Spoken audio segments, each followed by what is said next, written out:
Welcome everyone. This is a third installment of ESG webinars that CFA Society Ukraine does. We covered the first two letters in the previous webinars, meaning we talked about environment and social factors. And right now we're gonna discuss in an hour a G factor, which stands for governance or corporate governance.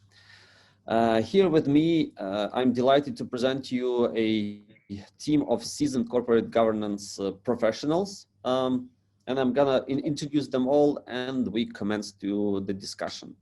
Thank you all for joining, and please stay tuned for Q&A at the end of the first part. So tonight with us, we have Maksim Libanov, member of the State Securities Exchange Commission. You can see the commission sign behind Maksim. He's one of the few people who are streaming from work in these COVID times. Then we have Olyana Gordiyenko. She's the corporate governance director at ICU and also the head of the Supervisory Board of a state-owned Ukr-Exim Bank. Hi, Olyana. Then we have Raimondo Eggink, who is the member of several of the supervisory board at several Warsaw Stock Exchange listed companies, has lots of experience across the region in corporate governance affairs and connected to us from Warsaw. Hi, Raimondo. Hello. Hi, and then we have Oksana Kostrytsia, head of corporate and M&A at PwC Legal Ukraine. Hi, Oksana. Right, so we can start the discussion. My first question is regarding this governance ladder in this ESG. So the question is, in ESG, I guess two of the letters are really hot topic. One, environment, is connected to the global warming, and then social, with lots of like political and social and inequality raising on the planet. So why is ESG still in this like three-letter combination? Is it like when BRICS were, BRICS were made up as a marketing ploy to trade securities across the completely different countries in completely different regions, because some of the investment banks invented that? Is it the same for governance here? Because governance requirement for listed companies has been around for tens of years. So why are we still talking about governance?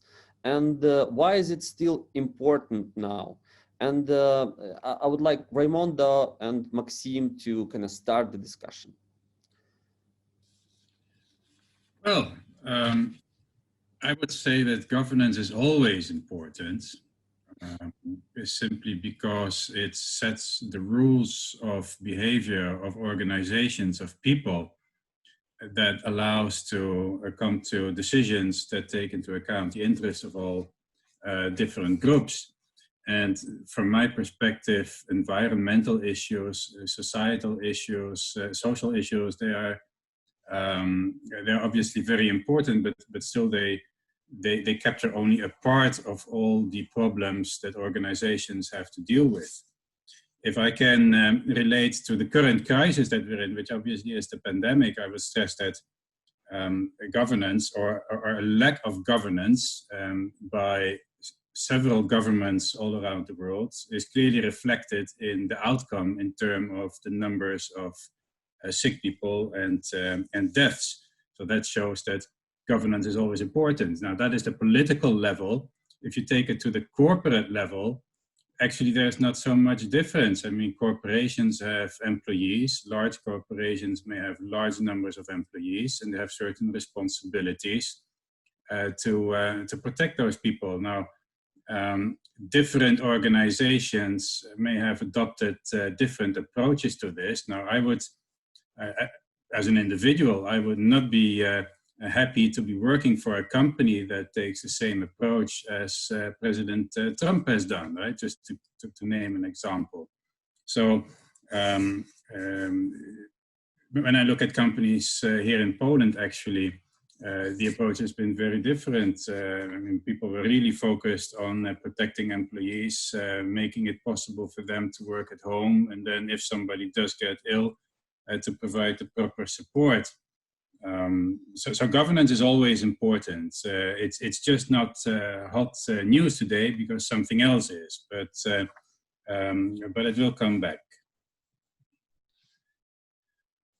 Okay, thank you. Maksim, how does the government look at the corporate governance? And I guess the government believes it is important because we have like a number of corporate governance reforms recently.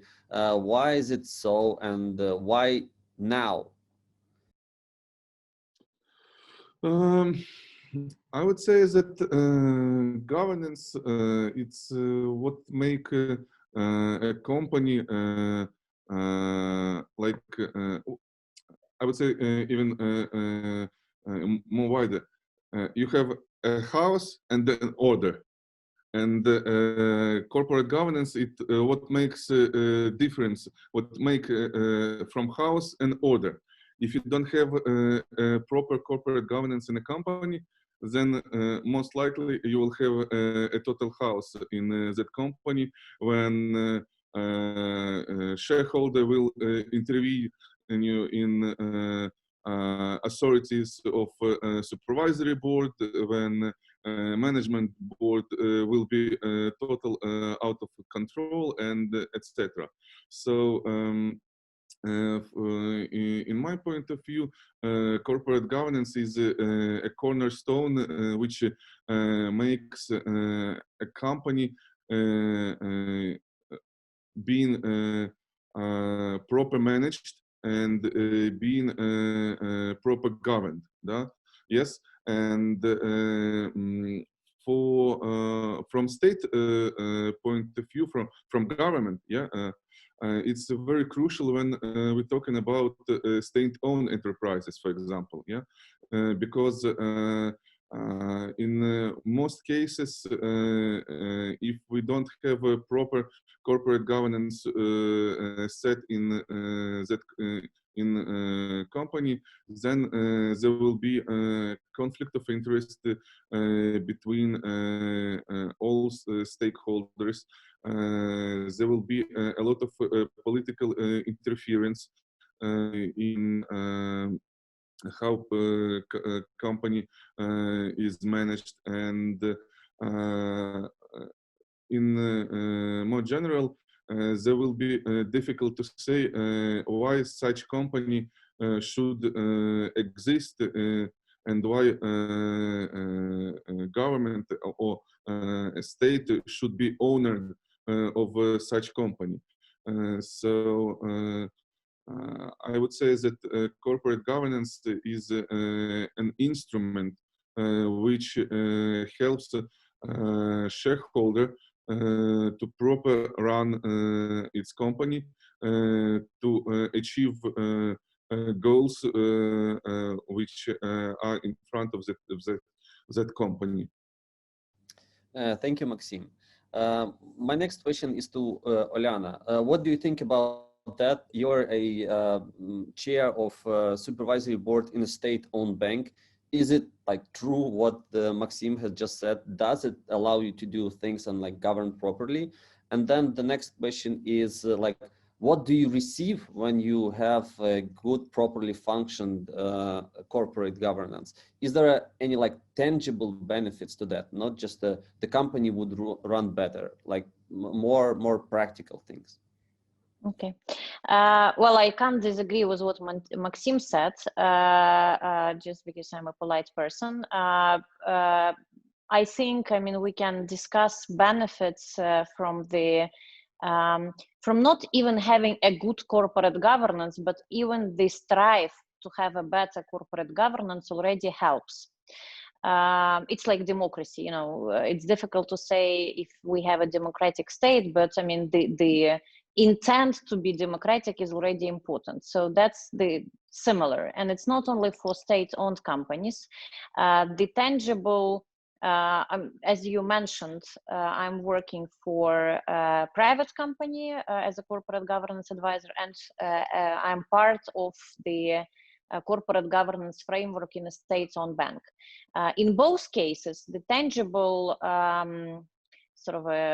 benefits are clear to me. I mean, in a private company, the tangible benefit are most importantly happy people, you know, because the corporate governance ensures the quality decision making and gives the certainty which is so necessary in these times and in general, and makes any private firm more competitive vis-a-vis its competitors in the eyes of the investors, in the eyes of people whose money they manage, etc. So this is I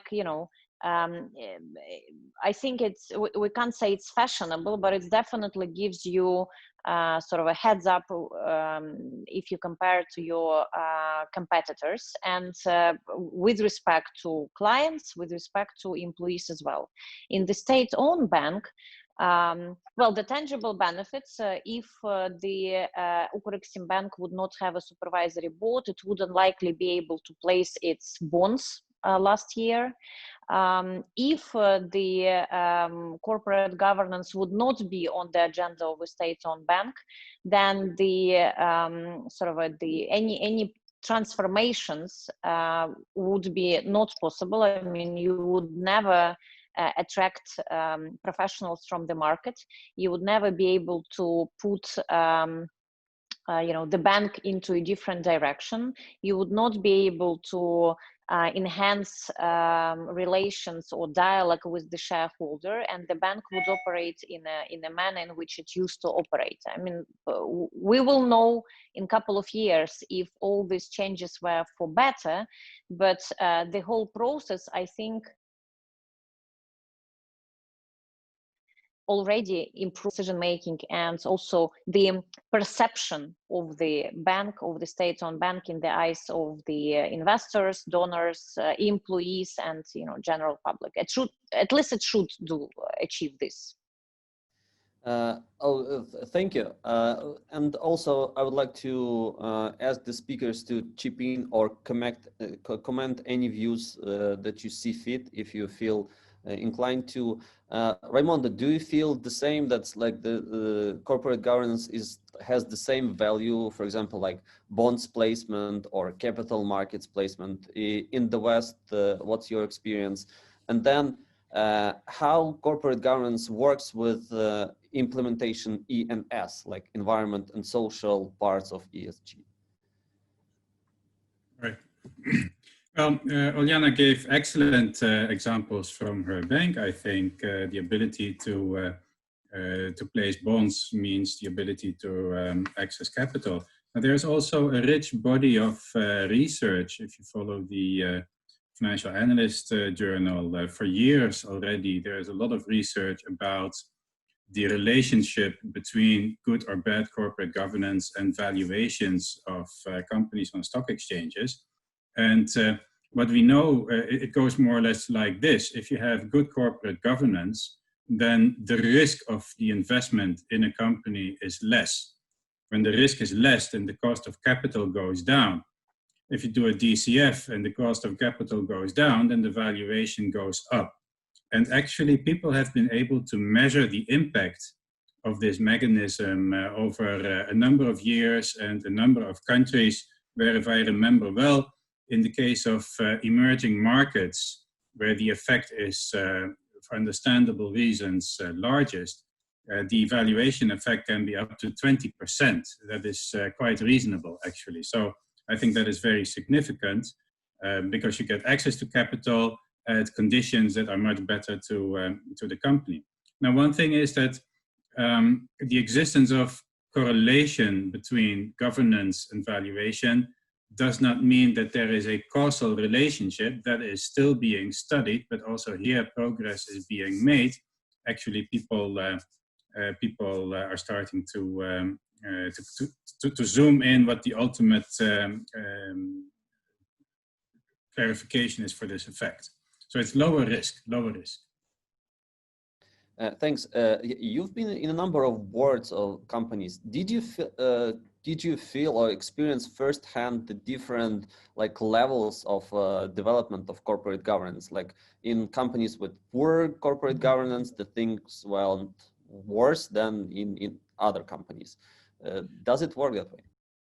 Oh, absolutely. I can say I've seen more or less all, because I have been on boards of huge state-controlled companies like refineries and a coal mine.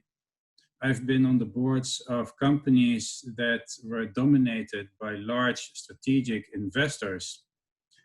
But I've also been with companies dominated by private entrepreneurs who have a very different approach to things. Now, in most cases, poor or unsatisfactory corporate governance was the reason in the first place why I was appointed to the board.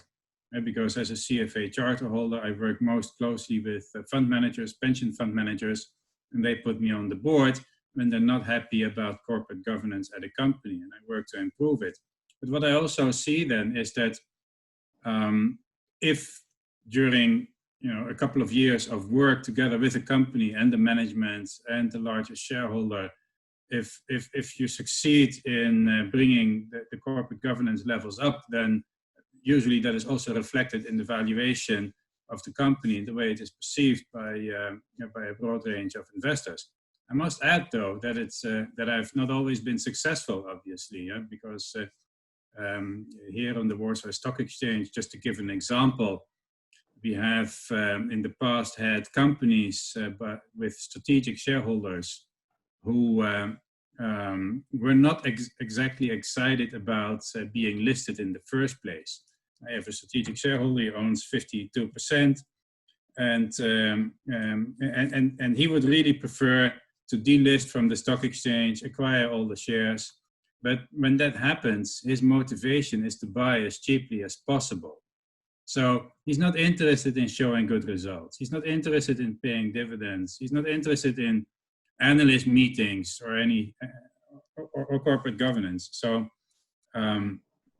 so this is really work from basics and using all available tools, which includes corporate governance codes, it includes regulations, it includes courts from time to time, in order to improve the framework and to get the best deal for investors as possible. Thank you. Olyana, can you comment on, do you feel, how do you feel about the connection between environment, social, and corporate governance? Is there any connection, like, so these three letters are all together? How do they influence each other? Well, I always looked at the governance as more as a tool to achieve other goals. So to me, having G, and by the way, it's confusing because my last name starts with G. So, whenever you ask if G is important, it of course is very important. But in the combination ESG, I think G gets you faster to other sort of components and makes the process smoother, let's put it this way. So again, for me, the governance is only sort of a methodology or a toolkit for something more sort of substantive and tangible. Sasha wants to add. Yeah. Oleksandra, yeah. If I may, from practical standpoint, a decade ago when there were large IPOs in Ukraine going forward, we've been drafting prospectuses, and there was a huge section on corporate governance, and we disclosed who were those managers, who were those directors appointed to nomination committee, remuneration committee, and the investors were looking at that, bankers were looking at that, underwriters. So it's all about building trust, and it's all about, looking credible to your prospective investors. Actually, what Olyana is saying, it's like a methodology, and it's an approach to, getting, I would say, recognized and admitted into wider range of business. The access to capital. Okay, the next question would actually go to you, Oleksandra. So we're moving towards more practical right now side of things. So there will be two questions about that. The first one is the board structure, right? So there is the board, and there are different committees that the board can do. What do you think are the most important, say, like, let's say, two of the crucial committees that no other board could function without? And I guess the view from Maksim would be beneficial as well. Mm-hmm. Thanks, Oleksii. Thanks for asking. It's a really good one, good question. Well, I would say that from practical side, you would need to look at what type of company you are sitting for.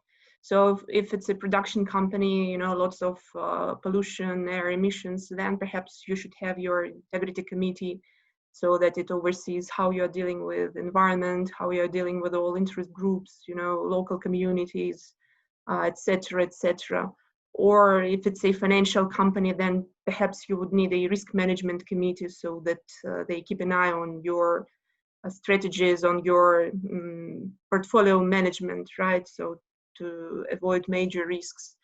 But then we have statutory perspective, and you must have certain committees by virtue of law.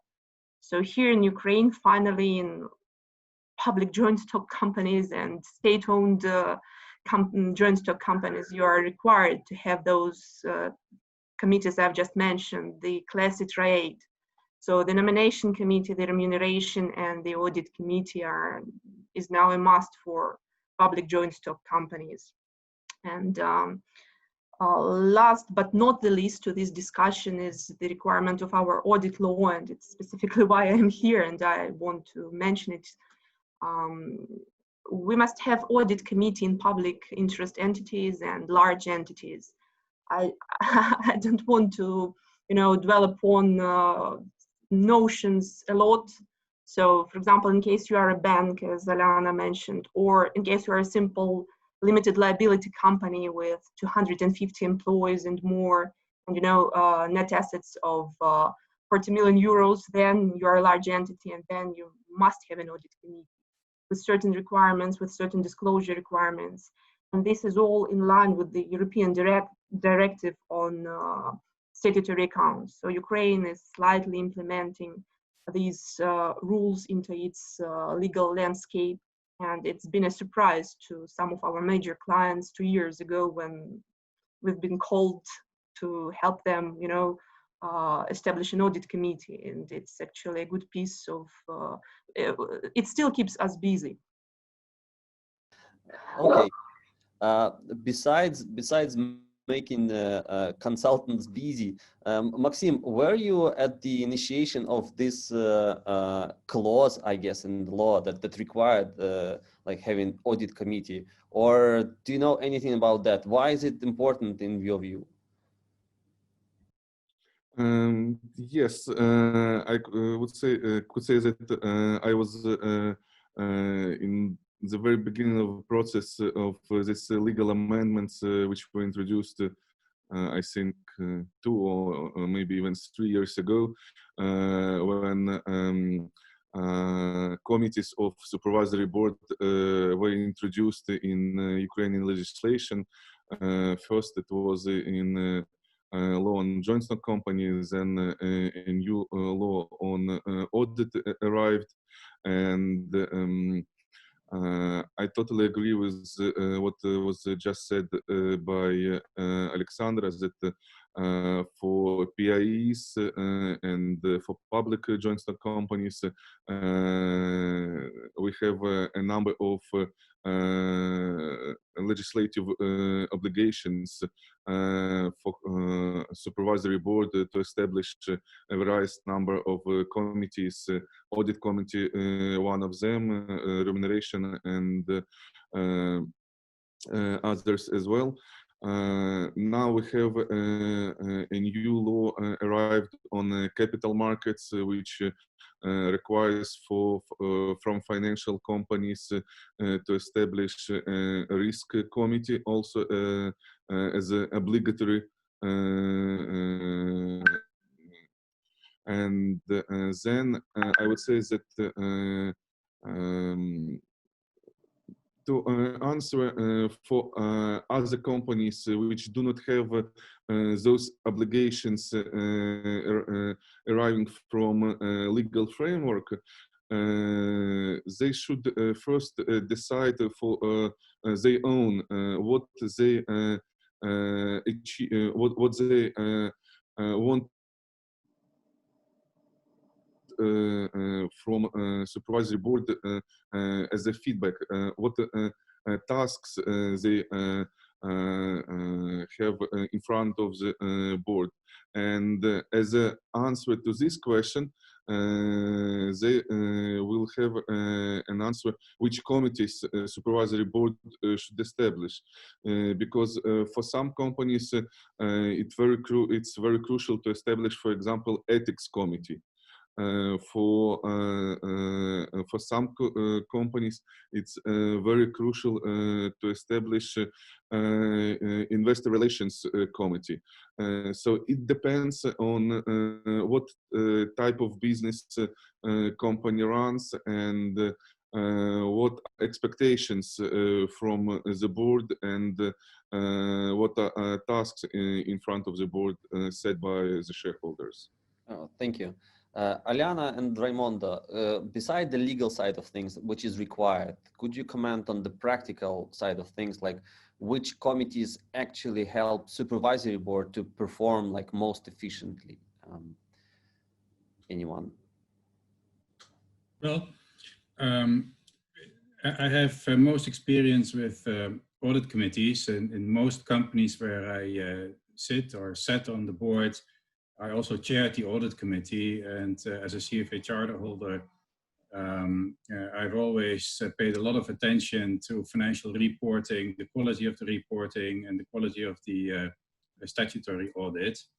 And I must say that this is a very specific task, because on the one hand, you're a finance professional. On the other hand, you're someone who is inside the company and has full access to any source of information.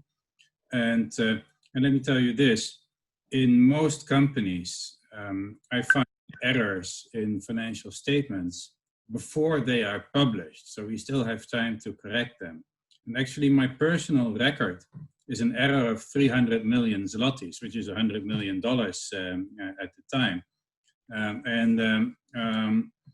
So I believe that this is a crucial element of the process that ensures high quality of financial statements as they are published. That being said, it is a rather specific type of work. I mean, on a supervisory board, you will have, perhaps a finance guy, but you can have lawyers, you can have engineers, you can have a number of other professionals who may not be so close to financial reporting, accounting stuff, and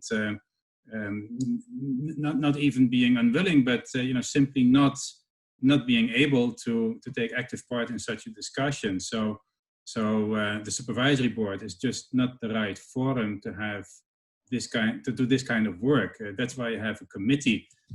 For me, having committees is to split up the work, because if you have a big company, then usually you will have big problems, and there isn't one person who can handle all the problems at the same time. So if you have a supervisory board of 10 people, you split up in committees according to what people are capable of doing and what they are interested in.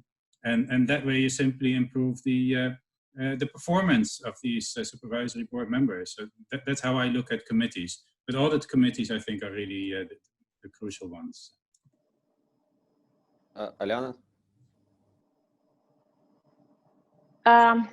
Well, I would probably develop on what Maksim said at the end, that it depends. I mean, the number and type of committees and the subject matter of committees, in addition to those which are mandatory, obviously, depends on what goals are set, for a specific company. If for Maksim, the first goal of the supervisory board was to develop the strategy of the bank. Initially, we have agreed at the level of the board that we need a separate strategy committee. However, after a couple of months of working at the level of this committee, we understood that we have a separate strategy committee, but all the board joins the meetings anyway, because otherwise, I mean, if someone doesn't join, then he or she would not be able to sort of participate actively at the board meetings on the strategy questions. So we abolished the strategy committee and decided that it's too important and that all the board needs to be involved. On some other goals or areas, for example, digitalization. We have a separate operations and digital committee, and the only focus of this committee is to make sure that the bank is sort of moving into direction which was set by the shareholder to become more sort of a digitally capable, let's put this way, which is not difficult for Oleksii because I mean it's a long way to go. So the other one, as you asked in the beginning, do we focus on G? Yes, we focus on G. We have a separate governance committee because until the point in time when the governance framework in the bank is, sort of finalized and all the necessary sort of elements are built and liaisons and links, etc. We think it's important that a separate committee spends much more time on it than we would be able to spend if we would not have this committee present. And obviously, for any bank, a risk committee is something which is a must. I mean, but that's a mandatory thing, and is one of the most active committees in our bank, at least. Thank you. The next question is, okay, we talked about committees, but then who are these people who kind of sit on these committees? And the question would be, who would be the best candidate to be on the board? So if the government selects different people through competition or through other means, or private sector looks for independent or dependent supervisory board members, what is the profile of this person? What should it know, or what qualities should it possess to be a successful board member? I guess we'll start with Raimondo as the person, I guess, with the most experience, and then Olyana and Oleksandra, please chip in. Well, there are many qualities that a good supervisory board member needs to have, but the most important one, in my opinion, is independence. And independence, at least here in the European Union, is regulated by different sources, and they are very legalistic definitions of technical criteria in terms of relationships and control can be exercised over someone's decision-making power. Now, what I would like to underline is that independence is really a state of mind. I have seen political nominees who, when it was necessary, were able to behave completely independently and do the right thing for the company, regardless of what the politicians wanted.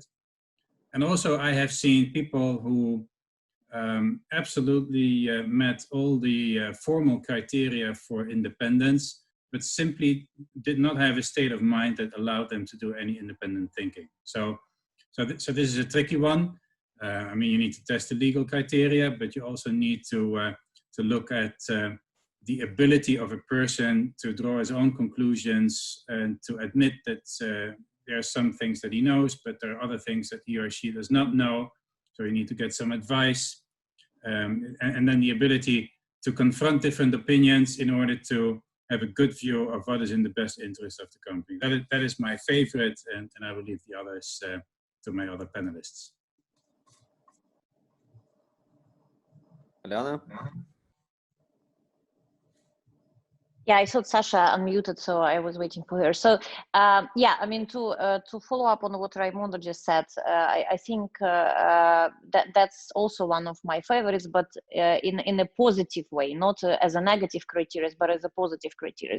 And in Ukraine, at least, Raimondo, we are missing these positive characteristics of the independence. It just, you know, you are independent if you are not, if you are not, if you are not. But the one which says what you need to be to sort of act as independent is actually missing, and it's the missing this in regulations does sort of impact the practice a lot. The other one which I wanted to mention is that it's important to understand that if you get 7 stars in their own fields in a supervisory board without thinking how they will effectively interact with each other and whether or not they are dedicated to work as a team and respect the diversity on this team, this is unlikely to work.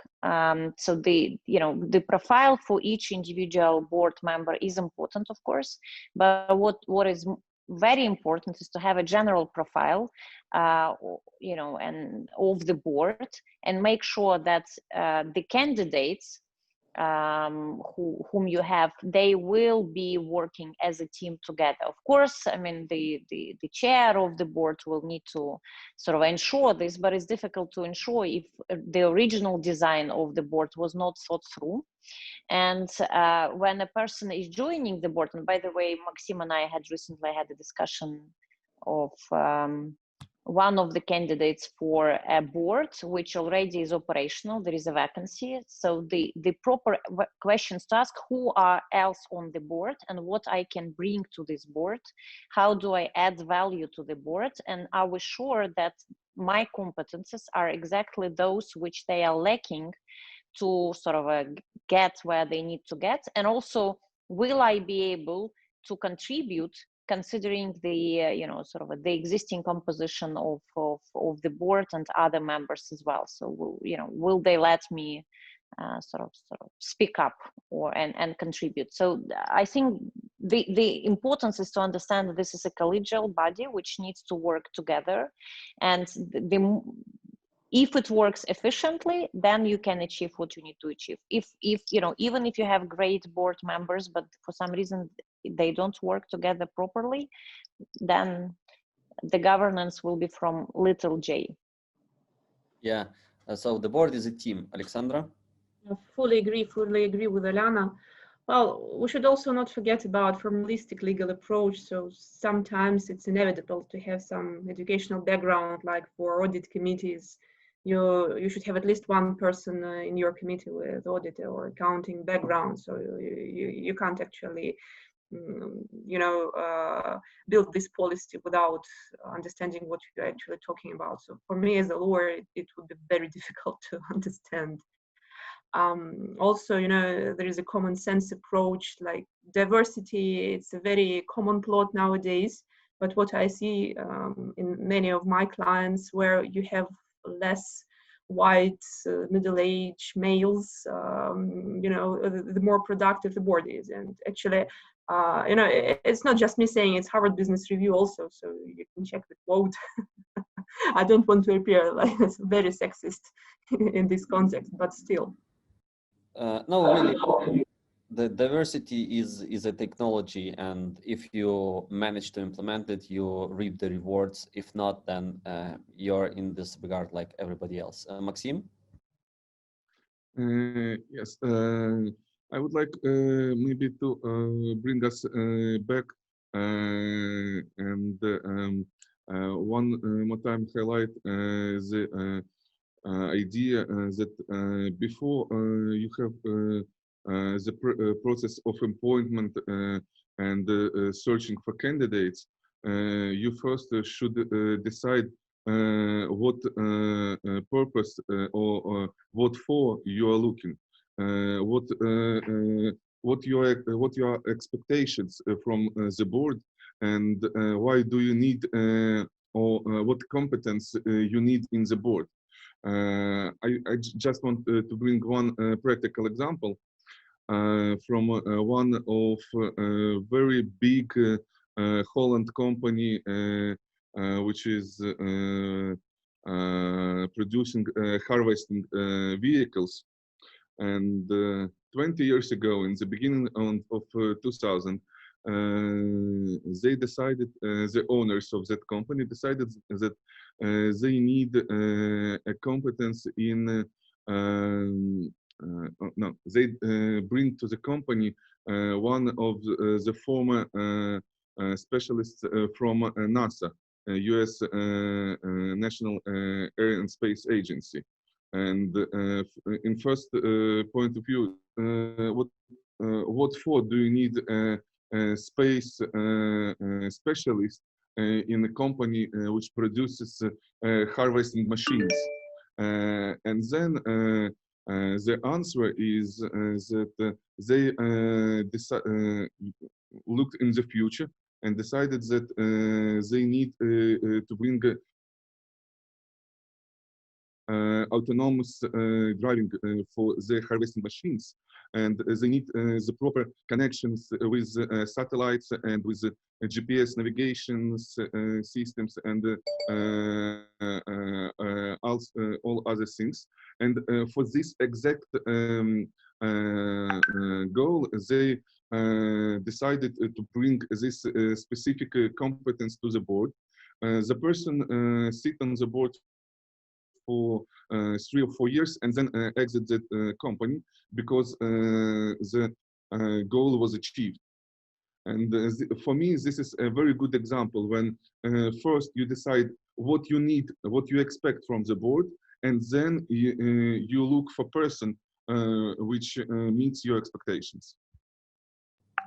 Thank you. That's very valuable. So if you're looking for the board members, you should at least understand what you're looking for. That will always be Exactly. Great and helpful. So we're moving to the most interesting part, I would say. So the last 2 questions, and the first one is about failures. So as Maksim, you just mentioned in this example, people were asking, why does this board need this person with this qualification? It doesn't look that it has to do anything with this company. So my question is, how people from outside the company could understand that the governance in the company is bad? So say you're an investment analyst, you read all the reports, and how do you know that in this company the governance is bad actually, and in this company the governance is good? But we are more focused on the bad side. I don't know, Olyana, do you have your view on this? Yes, I do. Well, I think if I would open a site of any Ukrainian company, I would get sort of a stage at which the corporate governance is now, because I mean the better is the corporate governance, the higher would be the transparency and the quality of the reports on the website. If you follow a company, then if the company does some deals and the reporting of these deals is without substance or is lagging behind or something, then it's also, I mean, I think that the best way to assess is to see if the company is transparent enough and what is the quality of the disclosures. And Maksim and I, we know this sort of at some point in time, Ukrainian issuers would put in their corporate governance reports simple yes to the question, what is the state of your corporate governance? So what is the state of your corporate governance? Yes. Well, then we can probably understand that it's likely no more than yes. So, no, but maybe they meant yes, it's bad. Yeah, I think they did, yes. Okay, Raimondo, do you feel that transparency is highly correlated with the level of corporate governance, or could the really transparent company be poorly governed? Well, exactly. You're asking the right question, because this is extremely tricky. If you look at the website of a company or you look at the reports and you conclude that they are poor quality, then probably you're dealing with poor corporate governance. But the implication in the other direction is unfortunately not guaranteed. I mean, you can have companies that create the appearance of good reporting, or actually the reporting may be good. I mean, if you have a company that is being siphoned off by the largest shareholder through related parties transactions, and then they report, they tell you all about it, then you will have excellent reporting, but still the corporate governance is bad, and your returns as a minority shareholder are going to be bad. So, so checking the quality of the reporting is really the first step of a longer process that you need to follow in order to draw conclusions. However, this is difficult. And reading analyst reports will rarely give you any indication of poor corporate governance. One thing is that the analysts aren't really inquiring into this in the first place. And the second thing is that analysts, they have business relationships and they may not want to offend people or dominating shareholders. So this is not a very good source of information. However, what you can look at, and what I look at when I'm an investor, or even when I'm a candidate for a supervisory board, is conflicts of interest.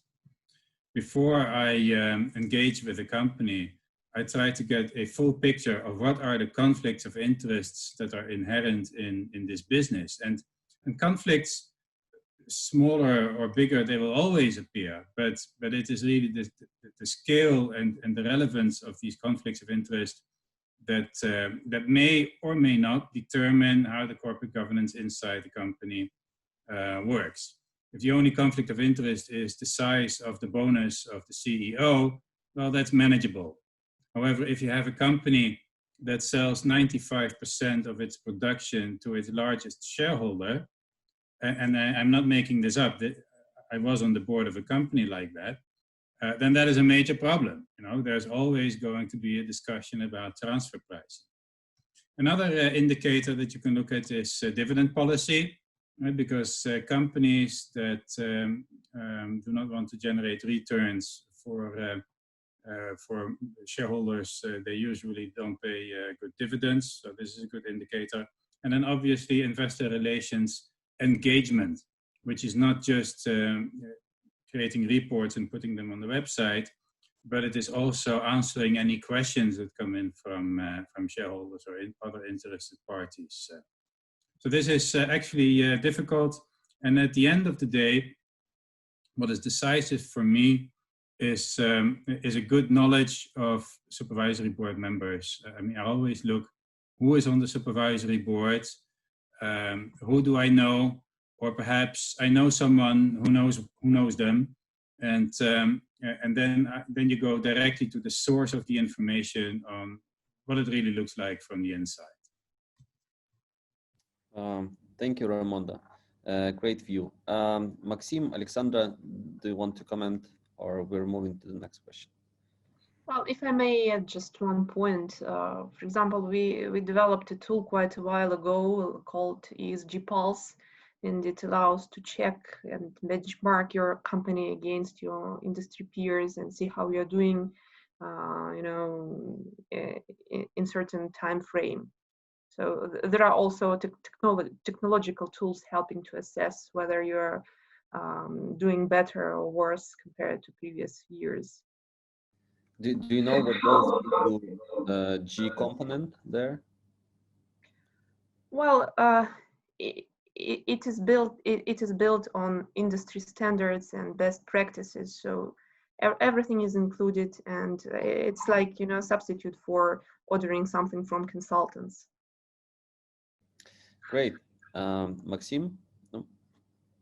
I would maybe just a small remark that once again, if you want to make this corporate company of outside point of view, you first should look, is there a proper understanding from the owners why they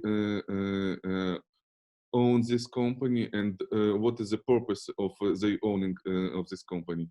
If we're talking about state-owned enterprises, it should be in the form of ownership policy.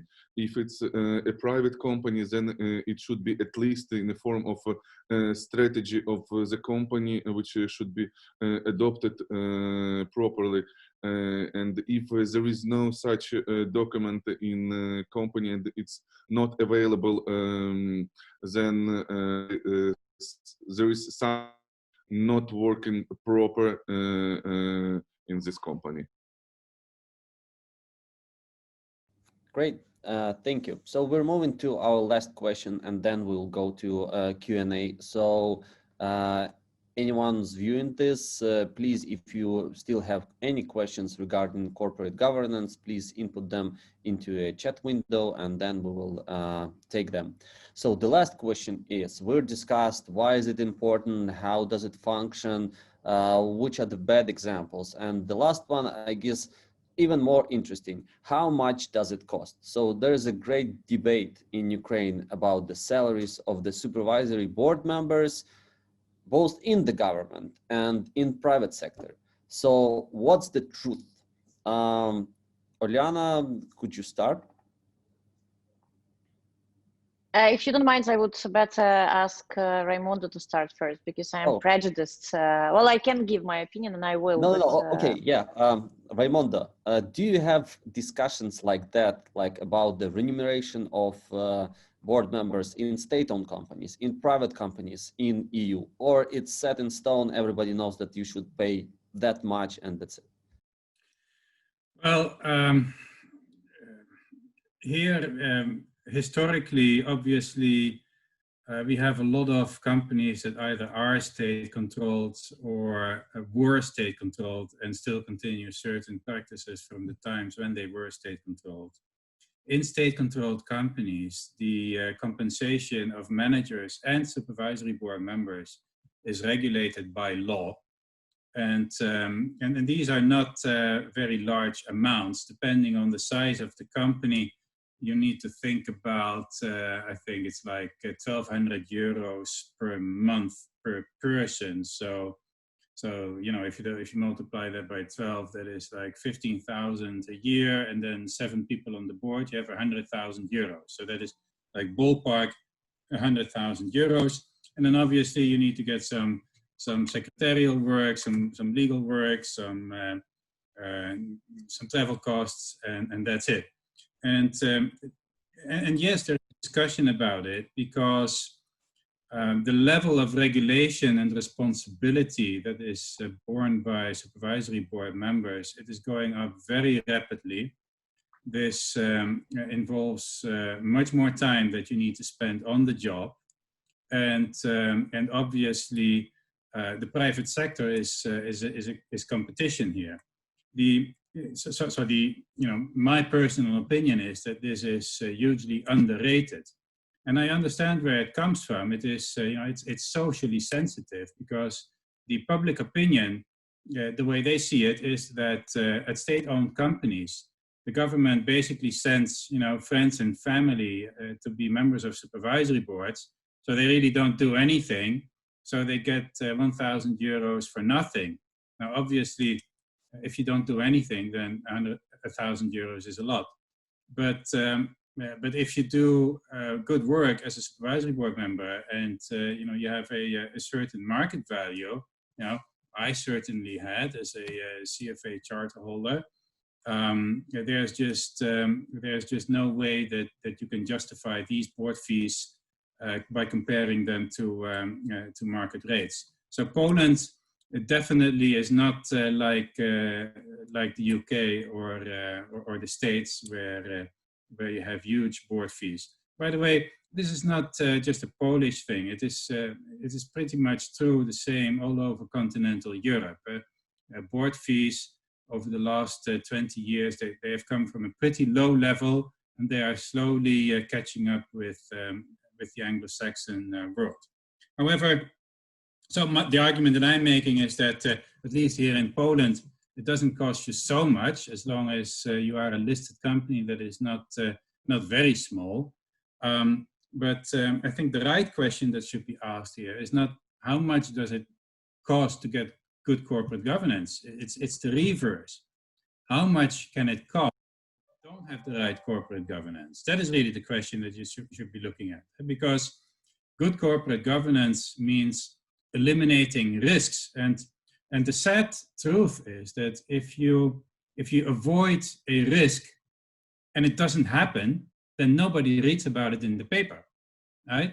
I mean, if well, it sounds very obvious, but think about it for a minute. Nobody reads in the paper about all the risks that you were able to avoid because you did good work.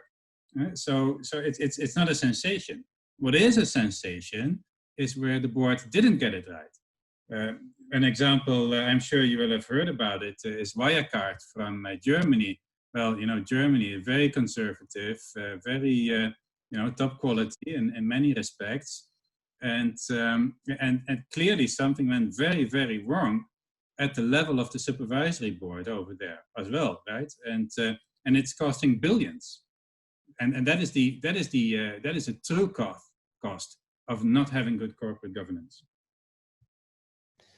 Thank you, Raimondo. One follow-up question. Do you have the same discussion about the salaries of the supervisory board in private sector as well? Or private sector is fine, we understand what the market is and we're just paying? The private sector pays a little bit better, but it is not much better. I think that the government benchmark is more or less an anchor here, and it fixates the discussion on certain levels of compensation. And another thing is that major shareholders in our stock market, they are pension funds, which are also highly regulated by the government. So there's not a lot of eagerness to do things differently than the government would like to see them. The exception is completely private companies dominated by private individuals, entrepreneurs who don't want to be the CEO anymore, so they become chairman of the board, and then they give themselves a fat compensation package as a supervisory board member.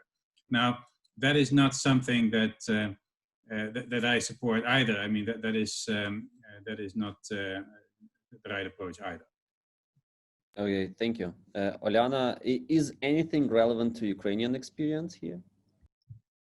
Well, I'm usually, when I'm asked how much should it cost, it's interesting because when you go to a supermarket, nobody can witness people standing and arguing if tomatoes cost what they should cost. You know, there is a price. You know, they buy the tomatoes, or they don't need tomatoes and they don't buy them.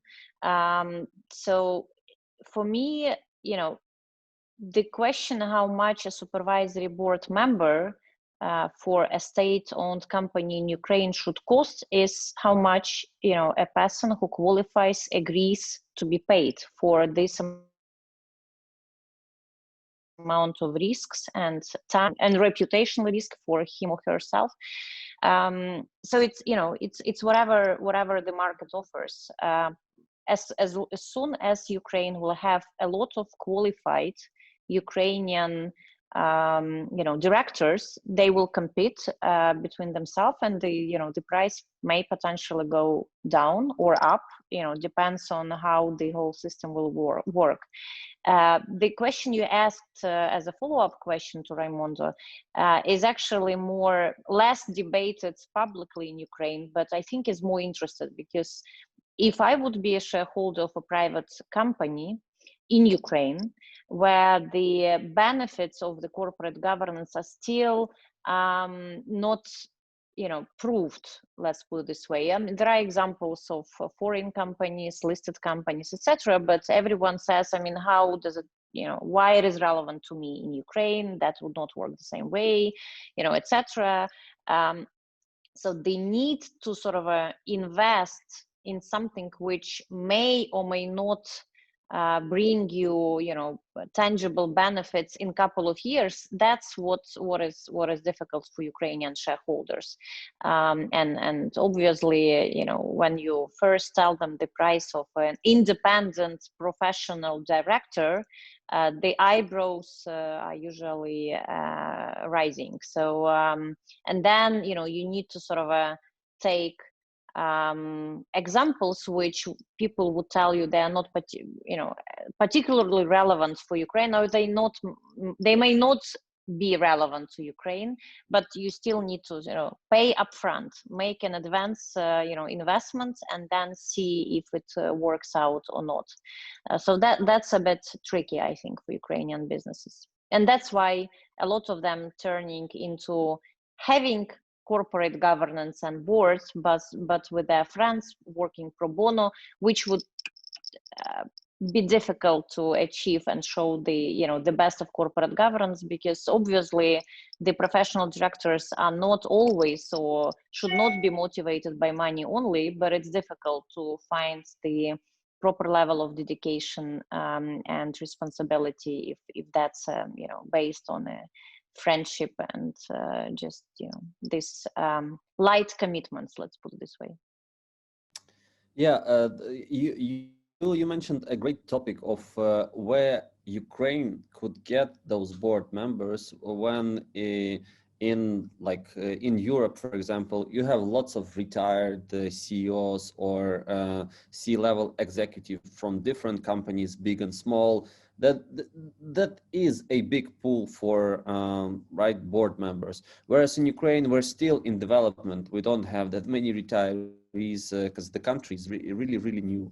And I guess Raimondo, do you have an idea of how could we solve this problem? So one approach, as I understand it, from the government for one, was to attract individuals from abroad, or maybe in the private sector. Olyana could comment on that. Is that how countries do that, based on the level of their development? Well, I'm afraid that this is a very long process. It's an issue of a generation, right? Here in Poland, we have market economy since 1990, and that's when entrepreneurs started. And entrepreneurs, they were young people, and professionals, they were young people. So they still have 10, 15 years, 20 years to retirement to even start thinking about a way of life that you describe, right? Because it's something completely different. I'm afraid that here too we haven't solved that problem yet. There's not many people here in Poland who do what I do. I work on supervisory boards because I like to do it, not because I want to make money, because it doesn't pay well. But I like to do it. But there's not a lot of people like myself who do that.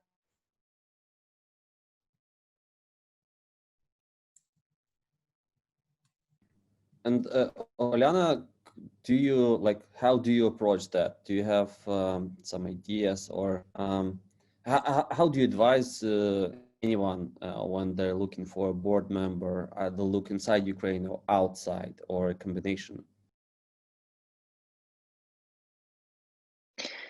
I'm generally obviously not the one who would say to Ukrainian companies that you should only look into sort of foreigners. Why? Because foreigners is great, and I don't have any prejudices, but you obviously need to develop the Ukrainian market for professional directors, and having a board which consists of only foreigners would not ensure the diversity and the hands-on approach for Ukrainian companies. So a combination of a seasoned professional directors and those who are learning how to do that would be a good combination. Let's put it this way. And obviously, if a company is in a certain industry, the first thing I would recommend is to look at its equivalents or competitors in other countries and see if any of the board members have their contracts expiring, or which would be ideal, or seek recommendations from the professional associations, or but it's essential, I think, to have one at least member on the board who has experience already working as a supervisory board member in this country or in other countries, not only those who think they would be interested and ready to do that, but still do not have a hands-on experience in being a board member. Thank you for that. So we have questions, and the first one is, how could shareholders increase the level of responsibility of the board? How to define who is responsible for bad, good performance of the company, management, or the board? So there are basically like two questions, and one is increasing the level of responsibility by the shareholders, and the other one is how to define the responsibility between the board and the management. Anyone? I guess it's a tricky one. Oh, it's a generic question.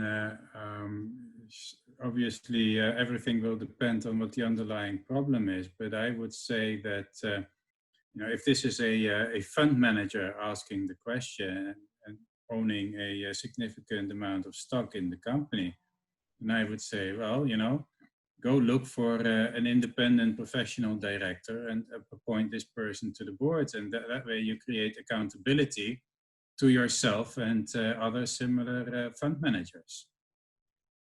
So take a proactive approach. Yeah, activist investing, which is a very hot topic today. That's right. That's right. Yeah, I think there is no right or wrong answer. As long as you do it clearly and you sort of put apples into their boxes and clearly identify who is responsible for what, it works. I mean, whatever is the allocation, it can be different. I mean, there are many ways to sort of do that, but as long as it's clear to all the participants of the process who is responsible for what, I mean, that always works better. So you're saying that this is between the supervisory board and the management, and however they set up this, which is like public or transparent, is the better. So like if they don't have this separation, then it will be a mess. If they have it, then it should work. Something like that. Yeah, but I also think that it's important not only the sort of responsibility of each particular governing body or sort of element of the corporate governance structure, it's also important how they interact between each other. So, whatever it doesn't work, unfortunately, in practice the way that I take all the responsibility and I'm doing it myself. Usually the board needs to sort of monitor and supervise the management in their effective sort of management. So the interaction is also very important. Great. I guess that's the only questions we had. So we'll close it out. If anyone wants to ask anything, this is the last option to do that.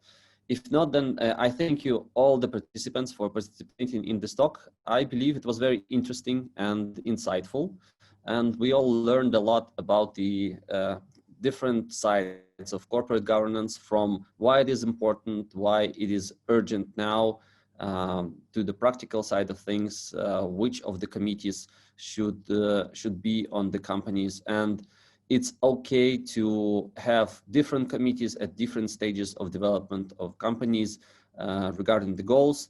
We understood that the composition of your board should be tied to what you need to achieve. So if you understand what you want from this company, then you should look for the individuals who could help you do that.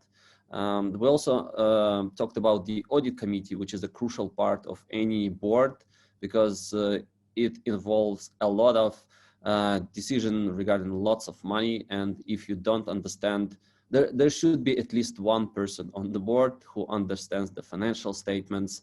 And by the way, CFA charter holders could actually do that because they have the